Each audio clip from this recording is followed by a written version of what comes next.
Pues venga, vamos a darle paso a Carmen. Carmen, adelante, por favor.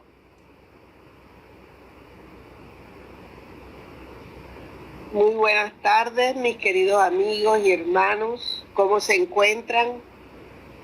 Espero que bien. Yo estoy un poquito afónica, pero parece que ya eso va a ser parte de mi vida. Sin embargo, me siento bien, bendito sea Dios, con algunas dificultades familiares, pero bien. Encantada de estar aquí, de poder compartir este tema, que de verdad es un tema sencillo.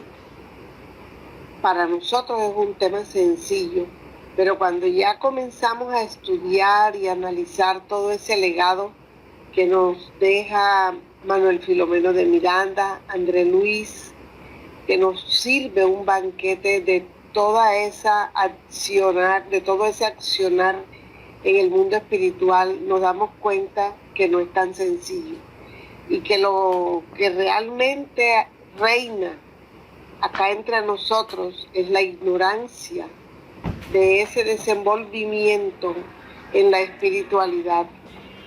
Cuando digo entre nosotros, en el común de la gente, porque todos hemos ido creciendo con una enseñanza tradicional de religiones que no contemplan toda esta actividad que gracias a la doctrina espírita nosotros podemos acceder y entender cómo se dan esas relaciones y cómo se dan esos mecanismos dentro de la diversa población que hay en las esferas espirituales.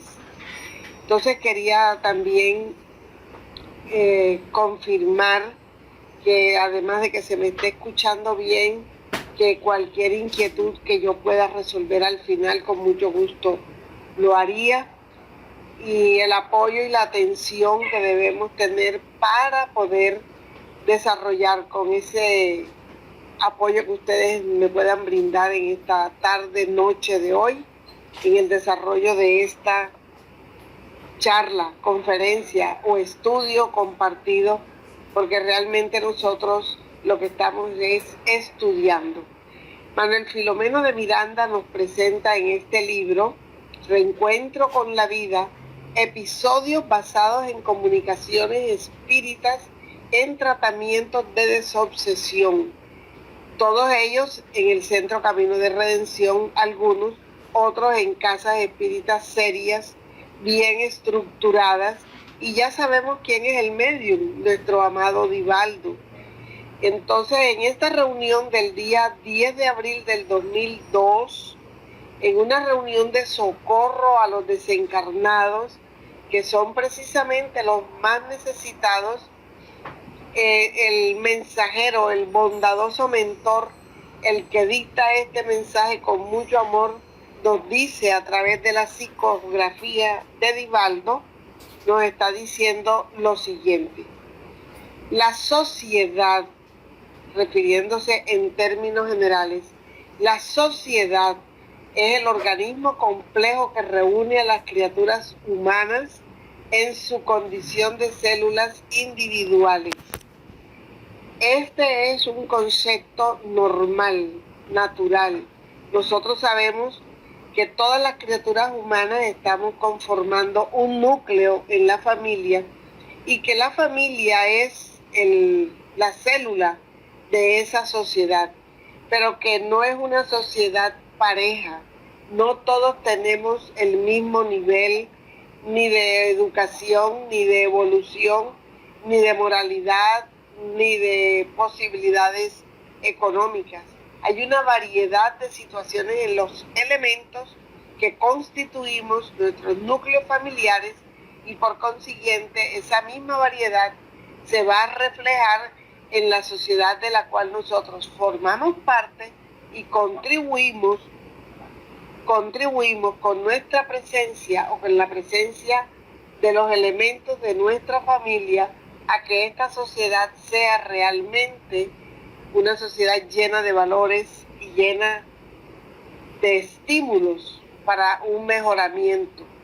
Vamos a iniciar entonces cómo nosotros llegamos a este nivel hominal, después de un proceso evolutivo de milenios, de muchísimos millones de años, logrando con todas esas potencialidades que nuestro Padre Creador nos dona, pero nos las dona en germen, en semilla, así, sin desarrollo de ninguna especie, en un terreno difícil como es el de estrenarnos un cuerpo con un sistema nervioso embrionario, pero con todas esas potencialidades listas a ser desarrolladas a través de nuestro esfuerzo.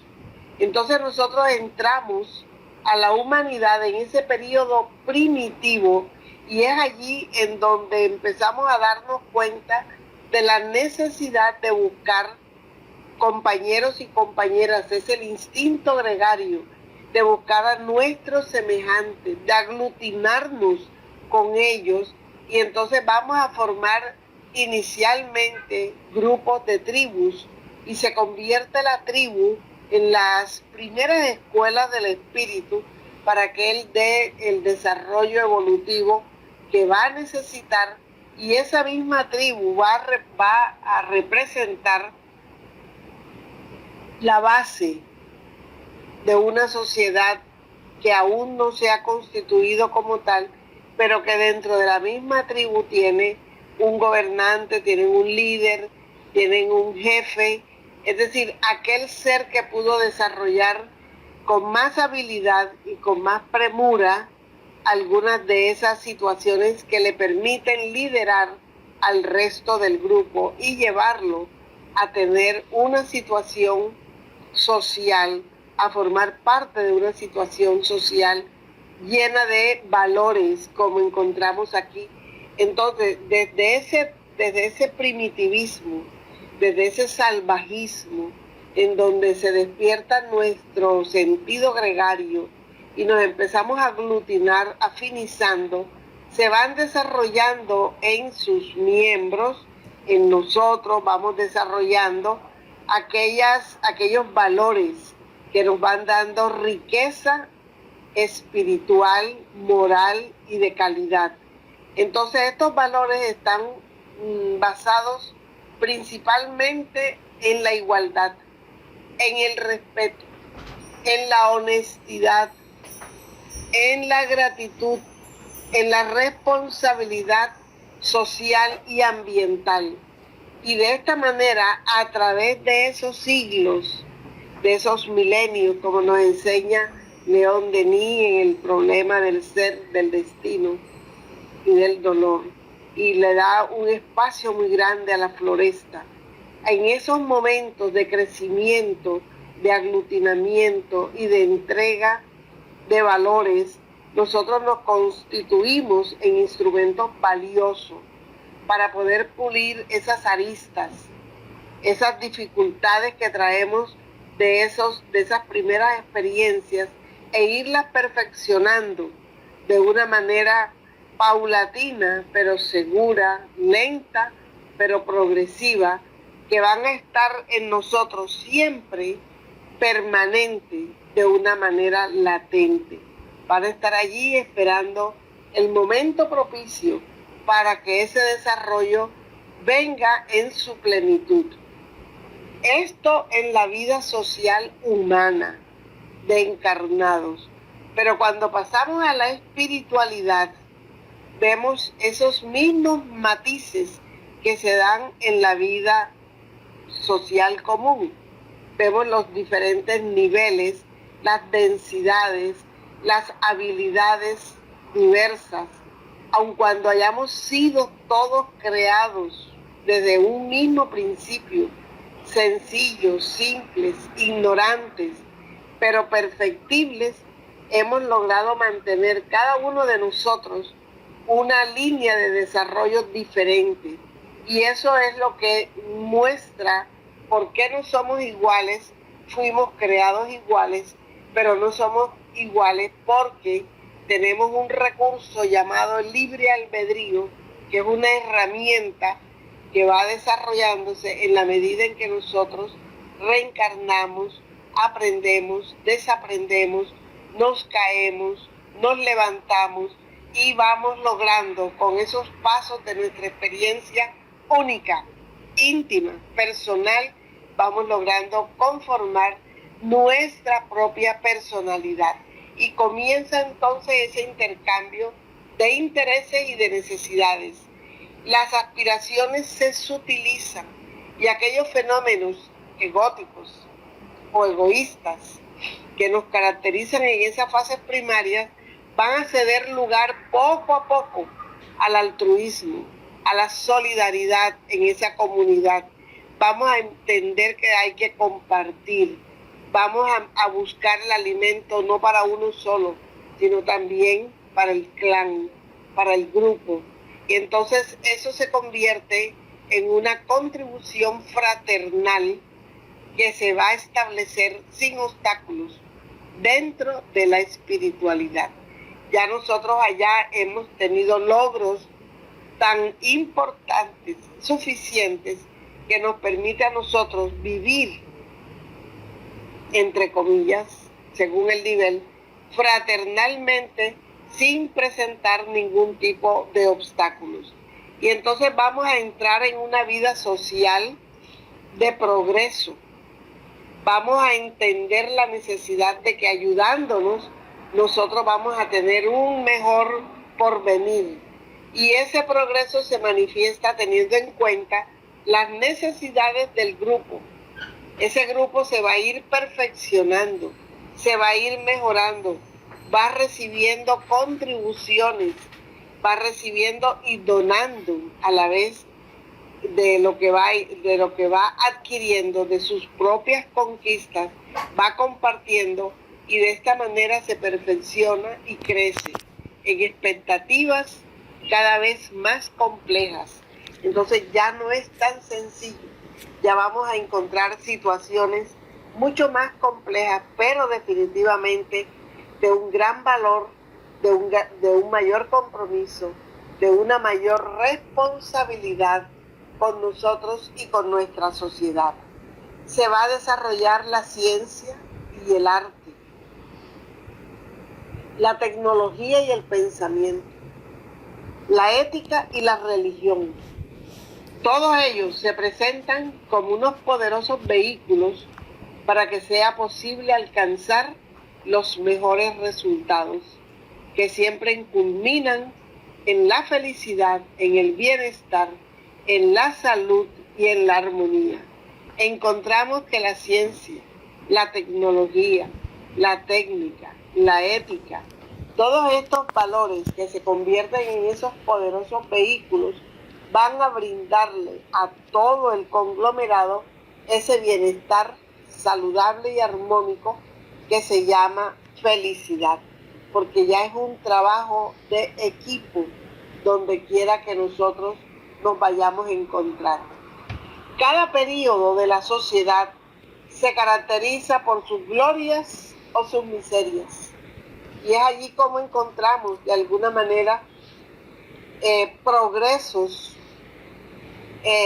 inimaginables en algunas sociedades que datan de siglos, y encontramos otras comunidades todavía con el ímpetu de la rebelión, de la rebeldía, de la guerra, de la violencia, estando en el mismo tiempo, en el mismo siglo. Entonces, cada uno de esos periodos que va caracterizando a la sociedad con sus glorias o con sus miserias es independiente del progreso obtenido en el transcurso del tiempo. El tiempo va pasando y hay comunidades que tienen una facilidad de lograr esos progresos. El tiempo va pasando y hay comunidades que se mantienen totalmente estáticas. No avanzan, no logran superar, se mantienen allí, pasan los siglos y se mantienen como pueblos arcaicos, retraídos. Pero eso depende de cada elemento que constituye el núcleo de cada comunidad, donde va a haber o no va a haber de alguna manera la donación y el intercambio de intereses. Nosotros aquí en la Tierra tenemos límites orgánicos que también establecen la finitud, es decir, un límite con un término, la dimensión pequeña de logros evolutivos que se circunscriben a los factores económicos, morales, a favor de la propia sociedad. Entonces, dentro de una comunidad juegan muchos factores especialmente económicos y morales, porque necesitamos de ambos para que se dé el progreso, el avance tecnológico, para que la sociedad pueda disfrutar de los logros de la economía, de la tecnología y al avance dentro de esos logros bajo una ética que debe convertirse en la ética de la vida. Y estamos llamados a eso. Entonces, dentro de la Tierra, estos límites están establecidos y tienen finitud, o sea, tienen un tiempo límite. Sin embargo, dentro de la espiritualidad, nosotros vamos a mirar cómo se representa todo aquello. Vamos a mirar los raciocinios espíritas y la vida de la vida en el mundo espiritual. Entonces vamos a razonar ahora desde el punto de vista espírita. Inicialmente les había dicho que siempre hemos crecido dentro de hogares, bueno, de pronto en mi momento, en mi época, con una tradición religiosa específica, y no se hablaba sino de cielo e infierno, a veces de purgatorio. Pero cuando nosotros podemos acceder a este conocimiento, se abre para nosotros un espectacular océano de posibilidades, de conocimiento, que por supuesto, bien aprovechados, son de inmensa ayuda. Y entonces vamos a mirar todo lo que la doctrina espírita nos brinda para que nosotros hagamos esos raciocinios. Y vamos a mirar cómo en el más allá, a diferencia del más acá, por las características de la vida social, esos logros que nosotros teníamos en la tierra con finitud, allá se van a multiplicar a lo infinito, sin límite alguno para las aspiraciones y las conquistas del espíritu. ¿Quién nos está revelando esto? Nuestro maestro Manuel Filomeno de Miranda, en esa comunicación del 10 de abril del 2002. En el más allá, esos logros se hablan y se multiplican al infinito. Tenemos posibilidad de conquistar para el espíritu las aspiraciones que nosotros a bien tengamos lograr, con esfuerzo. Nada es regalado. El esfuerzo nos da el mérito bajo la responsabilidad del buen uso que hagamos de nuestro libre albedrío, de nuestro intelecto, de nuestra voluntad y de nuestros sentimientos. Vamos a tener entonces posibilidades enormes de grandes logros. Esta diapositiva para hacerle un homenaje a André Luis y a Chico Javier, que recibe todo este banquete.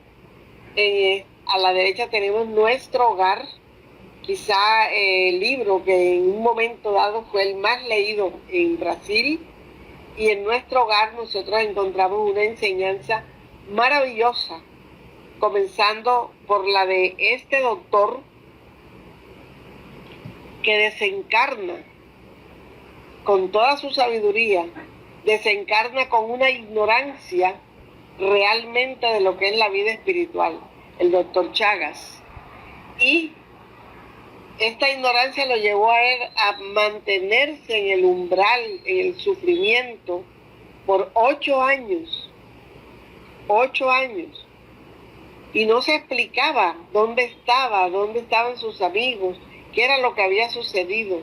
Día y noche, en pantanos, en una vegetación raquítica, con aves totalmente desagradables, en una neblina densa, oscuro, sin rayos de sol, en un pantano donde se levantaba y caía en las mismas, porque ya lo hemos visto muy bien representado en la película que se hizo a su nombre, y solamente el preguntarse, pero no hay alguien, alguien que pueda socorrerme, no hay un Dios a quien yo le pueda pedir que me ayude, que extienda sus brazos amorosos y me saque de esta situación.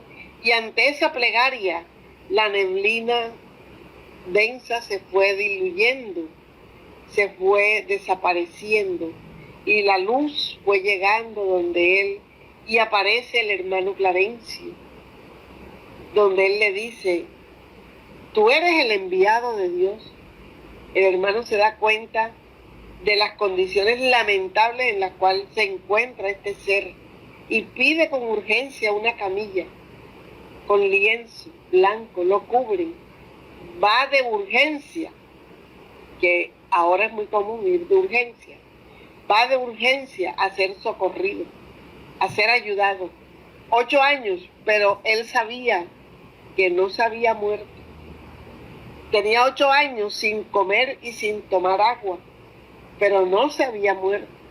Él sabía que estaba vivo, y él era médico de la tierra, y es llevado a una clínica donde le prestan sus primeros auxilios. Allí los seres que lo atienden tienen un nivel de servicio, de fraternidad, tienen un nivel de atención superior al que podemos encontrar acá. Y empieza este hermano, André Luis, empieza a darse cuenta de las diferencias sociales del mundo que acababa de dejar y del mundo donde acababa de entrar. Y esas diferencias sociales lo llevan a él a creer que todavía era médico y que tenían que darle la preferencia, las atenciones en los sitios donde él iba. ¿Qué es lo importante de todo esto? En el caso de André Luis, como en el caso del hermano Jacobo, que para entrar a la vida espiritual, donde nosotros vamos a tener múltiples oportunidades de desarrollar todas nuestras aspiraciones, donde no tenemos un límite para que nuestros esfuerzos se vean coronados, como lo vimos, donde es al infinito la posibilidad de multiplicar las adquisiciones que podamos obtener, lo importante es que tenemos que atravesar el proceso de la desencarnación. Y así como le sucedió al doctor André Luis, al hermano Jacobo, de quien también hemos hablado, que incluso Carlos nos ha dado su nombre porque era un trabajador espírita, y nadie desencarna en soledad, porque todos nosotros tenemos un ser superior que nos asiste durante la gestación, durante la programación de la reencarnación, durante la niñez y durante nuestra vida, y quizás durante el desarrollo de nuestra profesión, y también durante las tareas espíritas, también en el hogar, en nuestras relaciones familiares. Tenemos nuestros guías de los núcleos familiares. Pero este libro Volví nos permite a nosotros entender también que en esa entrada al mundo espiritual, aún con conocimiento, como lo tenía el hermano Jacobo, aún con conocimiento, no todo es felicidad. ¿Por qué? Porque nosotros llevamos enquistados en nuestro psiquismo, en nuestra personalidad, aún muchos defectos. Y esos defectos pesan en el sentido de que nosotros no vamos a encontrar todo el camino de rosas, como vimos ese portal hermoso. No, tenemos algunas dificultades que resolver. André Luis estuvo en clínica, tenía un problema de oclusión intestinal, su aparato digestivo estaba lesionado. ¿Y cuántos y millares de nosotros y de la comunidad humana llegan al mundo espiritual por un factor de patología, de enfermedad, ya sea de cáncer, de cualquier tipo de enfermedad, que puede ser diabetes, que puede ser un derrame. Todo aquello necesita ser atendido en las clínicas del plano espiritual por médicos espirituales, aunque no hayan sido médicos en la tierra. Son personas que se han ido especializando a través del servicio fraterno de atención, de cuidados a los hermanos que así lo van requiriendo. Entonces, en el libro Volví nosotros tenemos enseñanzas maravillosas, así como las que tenemos con Andrés Luis, donde incluso nos habla de aquel grupo de seres que atienden a los niños. Cuando vemos al doctor Becerra liderando también una caravana, cuando vemos a Marta, la hija del hermano Jacobo, corrigiéndolo con los ojos, porque se daba cuenta que aún era un poco prepotente, orgulloso y exigente con el grupo mediúnico que había dejado en la casa espírita donde él estaba. Pero la vida en el mundo espiritual, aquí nosotros tenemos acceso solamente a esta ciudad, que es la que nos brindan las imágenes de la película. Y esta ciudad está en la tercera esfera de la tierra hacia afuera. Es decir, no estamos en lo más granado de la espiritualidad. Sin embargo, allí la vida es pujante en economía, en arquitectura, en medicina, en oraciones, en atenciones, en relaciones sociales armoniosas. No hay intrigas. Allí nosotros podemos ver incluso cómo las personas del común caminan sin ningún tropiezo, cómo el ambiente es agradable. Entonces allí la vida es pujante en ese mundo de las causas, que es el mundo precursor, el mundo que da origen al mundo espiritual, en las esferas superiores. Allí hay riqueza de realizaciones arquitectónicas y de mucha belleza, donde son preparados los misioneros de la evolución de la humanidad. Allí hay trabajadores especializados para guiarnos a nosotros en nuestra evolución, para transferir a la tierra lo que se manifiesta como investigaciones para nuevos inventos y para indagar en lo más profundo de los enigmas del cosmos y del microscopio, o sea, de los enigmas cósmicos y microscópicos. De hoy tenemos un gran estudio, muchos científicos metidos en los microscopios de altísimo poder para verle bien la cara al enemigo invisible que tiene ahora la humanidad.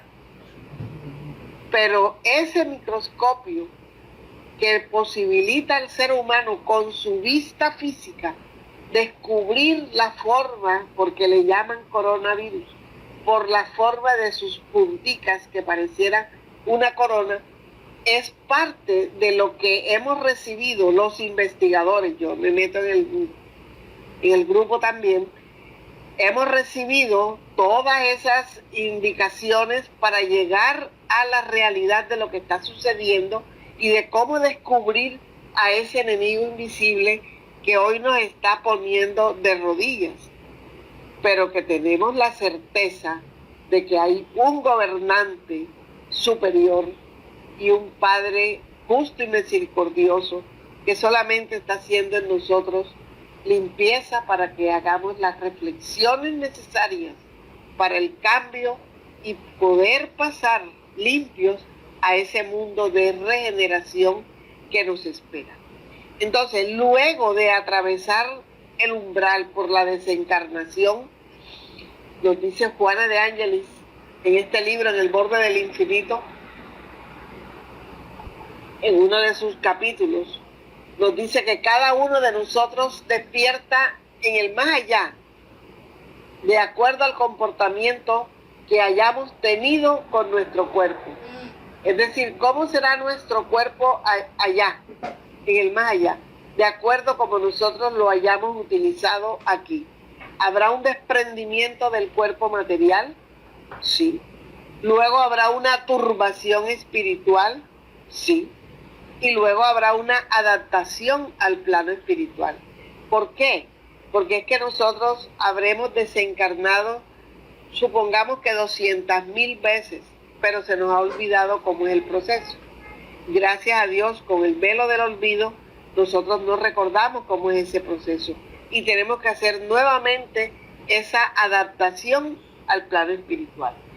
Juana de Ángelis nos dice allí y menciona un mensaje de Pablo en su segunda carta a los Corintios, donde les dice Pablo a ellos que en un sueño mediúnico, la palabra es de Juana de Ángelis, en un desdoblamiento mediúnico, Pablo de Tarso dijo que estuvo en el tercer cielo, es decir, en la tercera esfera espiritual, y para nosotros entender que no son 7 cielos, ni 10 cielos, ni 15 cielos, tenemos que estudiar el libro El cielo y el infierno o la justicia divina según el espiritismo para saber cuáles son los espacios hacia los cuales nosotros nos podemos ubicar de acuerdo a nuestra conducta. Pablo en un desdoblamiento mediúnico habló de ese tercer cielo y lo encontró maravilloso y le cuenta a sus feligreses de la iglesia Corintio en esta segunda carta cómo fue esa experiencia y cómo debemos cuidarnos para que esta experiencia así continúe. Y vamos a mirar más, porque cuando se va a ese tercer cielo o a ese segundo cielo, nosotros nos vamos a sorprender, la gran mayoría, de que el cielo no es un espacio vacío, no es una bóveda azul tachonada de luceros para que nosotros tengamos una distracción por las noches. Vamos a encontrar múltiples colonias espirituales de una materia mucho más sutil que la que manejamos en la tierra.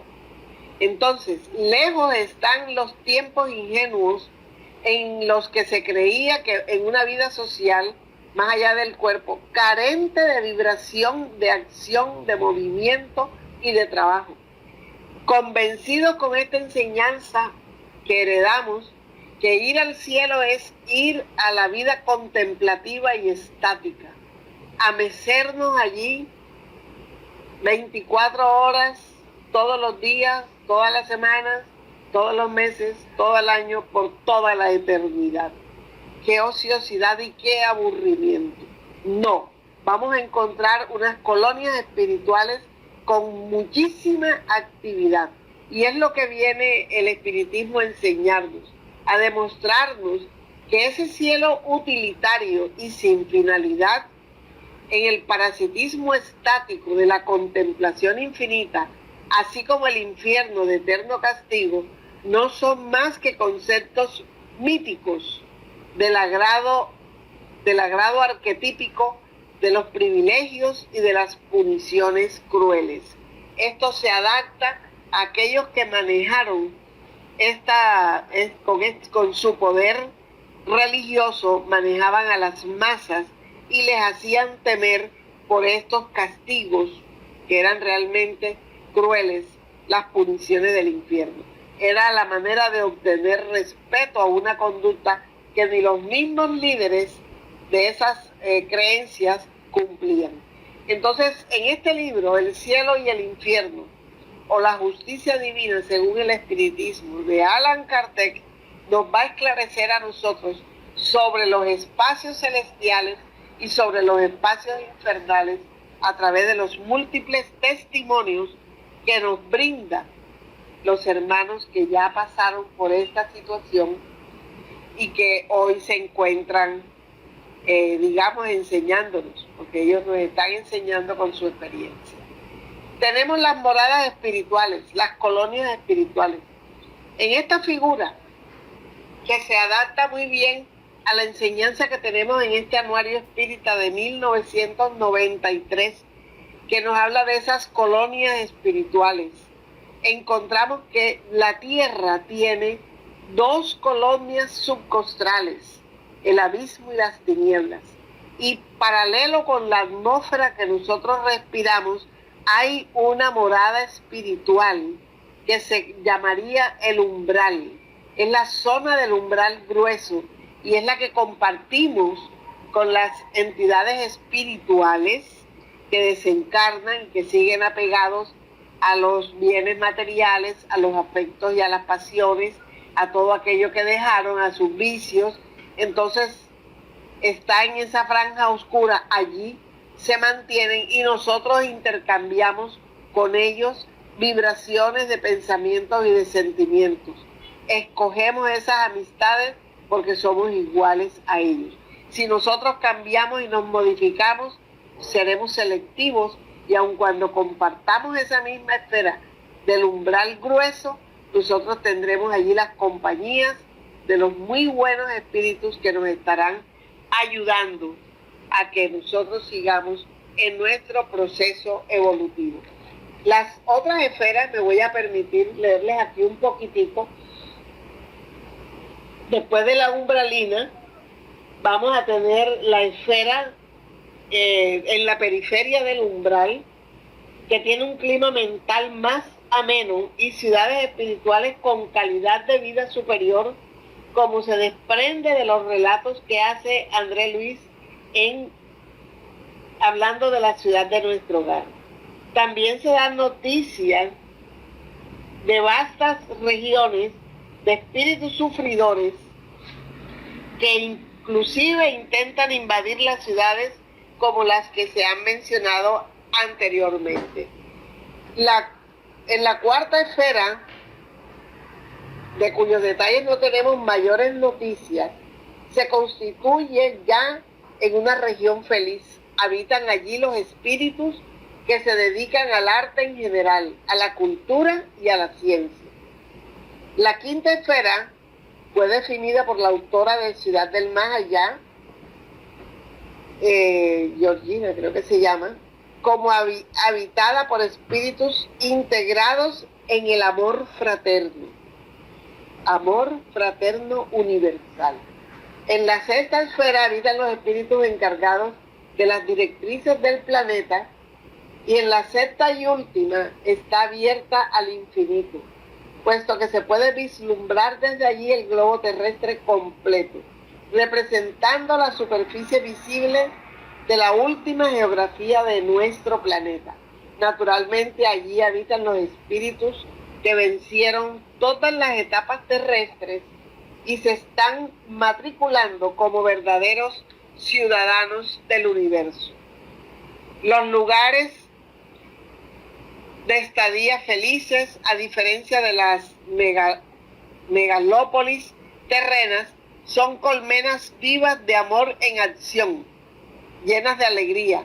Sus habitantes están llenos de gozo, que derivan de una conciencia lúcida, tranquila, en consonancia con las leyes de Dios, impulsando al espíritu a incesante búsqueda y aprendizaje en el anhelo de conquistar la sabiduría.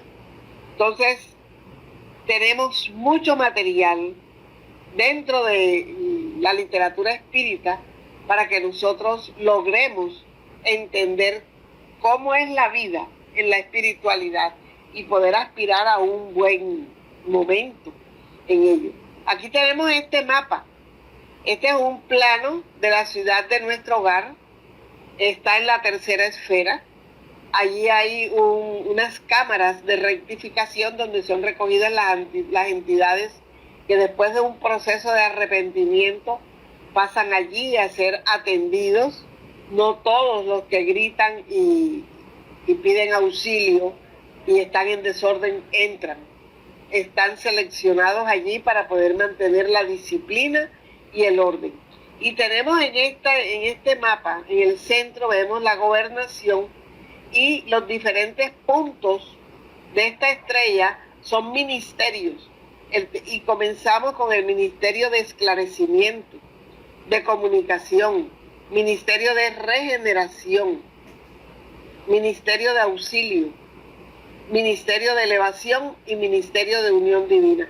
Y tenemos el Parque de las Aguas, allí donde se juran amor los reencarnantes, campos de música, tenemos parques, tenemos vegetación, toda una belleza, bien descrito y bien dibujado. Entonces, las comunidades que resultan de la afinidad de intereses y de conquistas morales se armonizan por las metas que persiguen a través de las labores emprendidas. Entre ellas, entre esas comunidades, reina una perfecta confianza y la afectividad carece de pasiones egoístas y tormentosas.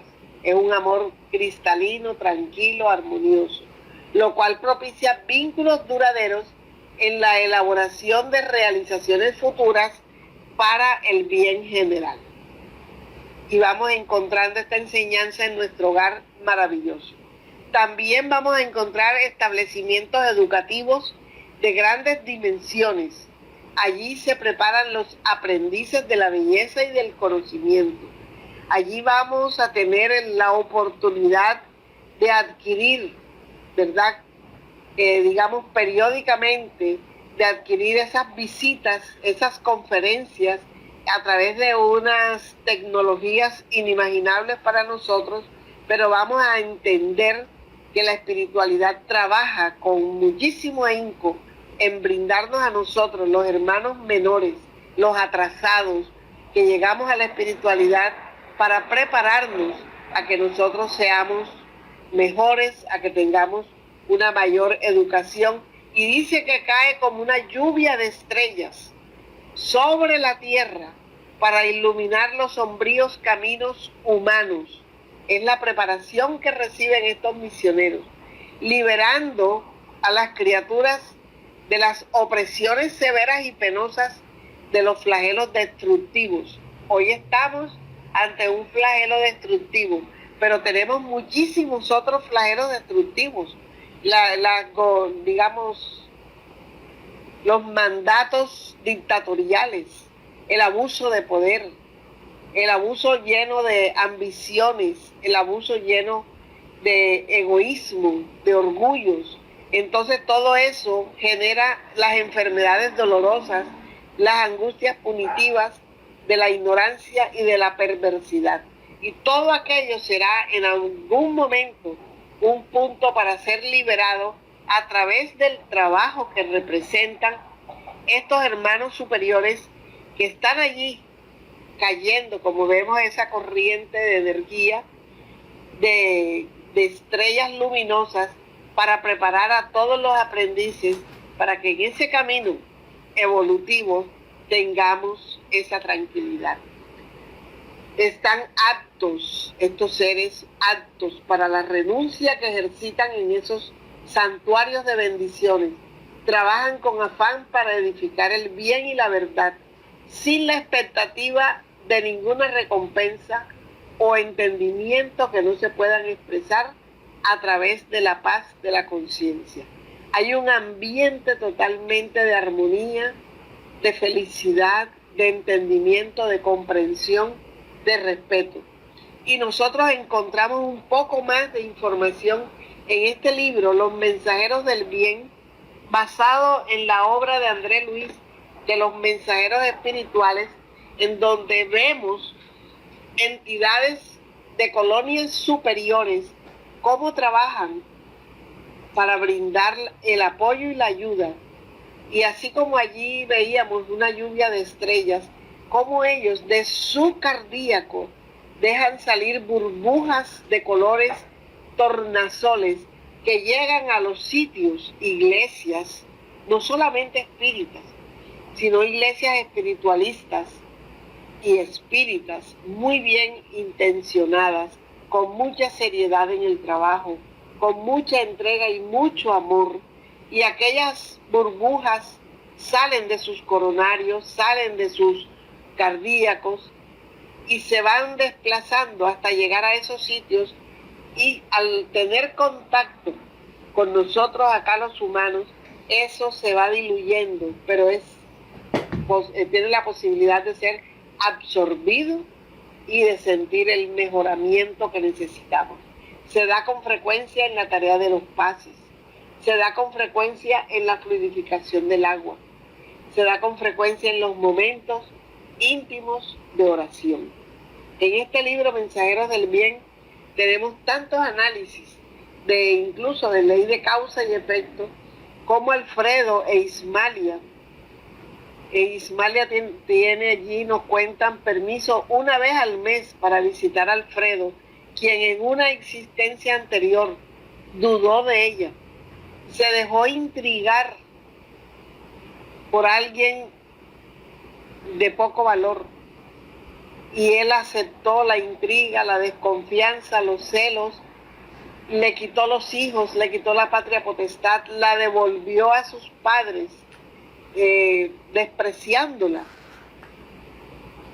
Y ella no se defendió, lloró amargamente, y luego, después de desencarnar ambos y de él conocer la verdad, porque ella desencarna de abatimiento, de dolor moral, y el intrigante llama a Alfredo y en artículos de muerte le confiesa que todo había sido una mentira. Entonces, el arrepentimiento y el dolor de Alfredo, sincero y todo lo demás, pero le vale para tener una vida sin Ismalia, en donde solamente ella pidió visitarlo una vez al mes para fortalecerlo. Y es así como se administran los actos de justicia, se recompensa a quien actúa bien y se le retiene un poco a quien necesita corregirse y a quien necesita un poquito de escarmiento, como el caso de Alfredo. Este libro de los mensajeros yo recomiendo que lo releamos, porque lo hemos estudiado 2 o 3 veces y podemos volverlo a leer, y los mensajeros del bien hace un extracto de todas aquellas situaciones que son contempladas en el libro de los mensajeros. Otro homenaje para André Luis Carro Chagas aquí, que nos brinda toda esta literatura, toda esta continuidad de lo que son los trabajos en las casas espíritas y el conocimiento de la vida espiritual y sus relaciones de ellos con nosotros y entre ellos mismos, y el proceso de reencarnarse. En esos infinitos nidos de amor, donde está la espiritualidad superior, impera la verdadera comprensión de los soberanos códigos de la justicia divina, y la imaginación rompe las amarras que la limitan. Allí se rompe todo, y aquello que nosotros con la mente podamos crear se nos da, permitiéndonos la elaboración de incomparables paisajes, de incomparables edificaciones, donde ellos viven y se movilizan. Y nosotros todos conocemos la casa de Mozart, construida por él, con su música, con su nivel evolutivo, con la sutileza de su alma, porque la mente logra romper las barreras que lo limitan para penetrar y formar en la habitación que así ellos desean para sí, y se les da porque tienen toda la posibilidad, todas las herramientas, todos los recursos para que esto se pueda lograr. Entonces vemos aquí que el esfuerzo físico y la actividad manual, tan comunes en la tierra, son sustituidas en el mundo espiritual por la acción mental que plasma, que moviliza, que vitaliza y perfecciona los fluidos debido al perfecto control de las facultades psíquicas que expresan a Dios en el ser en crecimiento. Entonces no se necesita ya tejer una mochila, no. Hacer un lienzo con las manos, no. Con la mente, porque hay un control perfecto de facultades psíquicas y tenemos acción sobre los fluidos cósmicos, sobre el fluido espiritual, y podemos, en el libro La Génesis nos esclarece ese capítulo 14, cómo con la voluntad y el pensamiento nosotros podemos afectar los fluidos, especialmente el más próximo que tenemos a nosotros, que es nuestro espíritu. Y es así como, contemplando esos niveles de fluidos que se van sutilizando, se han ido elaborando científicamente todos los productos que hoy tenemos. Hoy tenemos que injertan frutos, que injertan plantas, que hacen ciertas, digamos, inoculaciones para tener un producto de mejor calidad. Puede que esto sea censurable o no, pero es la ciencia la que hoy nos permite, con este conocimiento, hacer esto con nuestras manos. Pero a nivel espiritual podemos tener muchos logros solamente con el pensamiento, con la voluntad y el control de nuestras facultades psíquicas. Y seguimos en ese mundo de los espíritus, en ese mundo superior, donde se sumerge el grupo social procedente del más allá.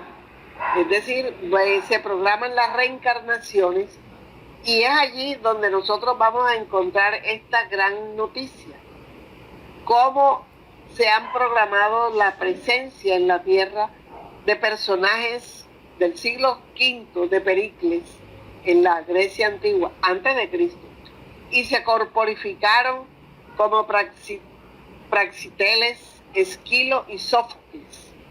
Reencarnaron y vinieron de ese mundo superior, de esa esfera superior espiritual, a traernos a nosotros esa filosofía y ese conocimiento.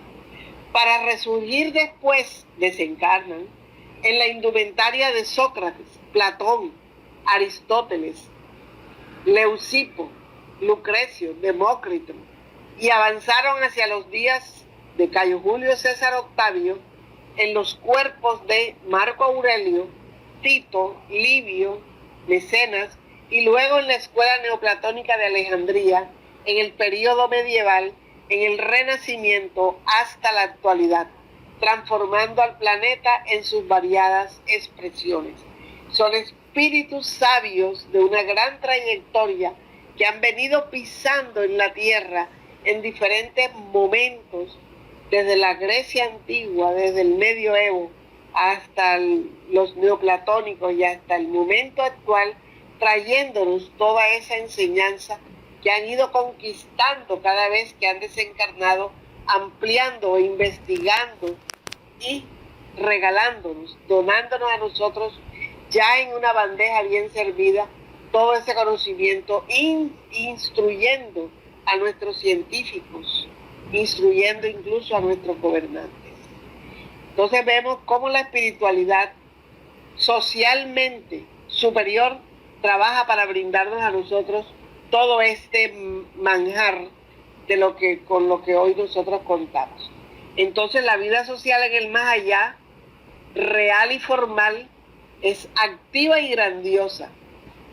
Es el granero de luz a partir del cual la divinidad transfiere hacia el mundo físico los gérmenes de la vida, de la belleza y de la sabiduría.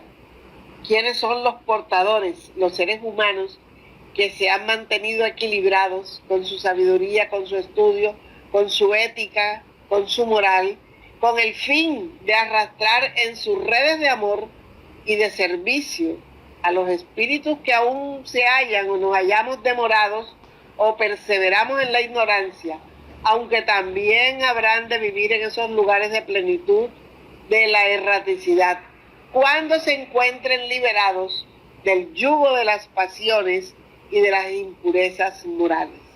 Entonces no es un regalo, un paraíso o una preferencia del Padre de la vida, es una conquista, y nosotros tenemos derecho a luchar por conquistar también esas experiencias en esos lugares de plenitud, en esos aprendizajes, y ser parte de los trabajadores de Jesús.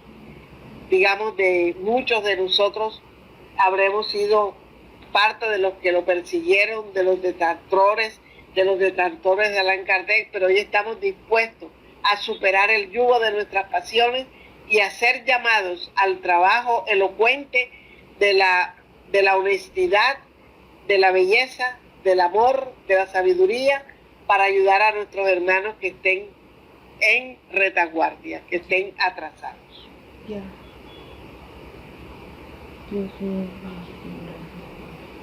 Yo les agradezco a todos ustedes la atención, la presencia, y espero entonces las inquietudes o preguntas que podamos resolver.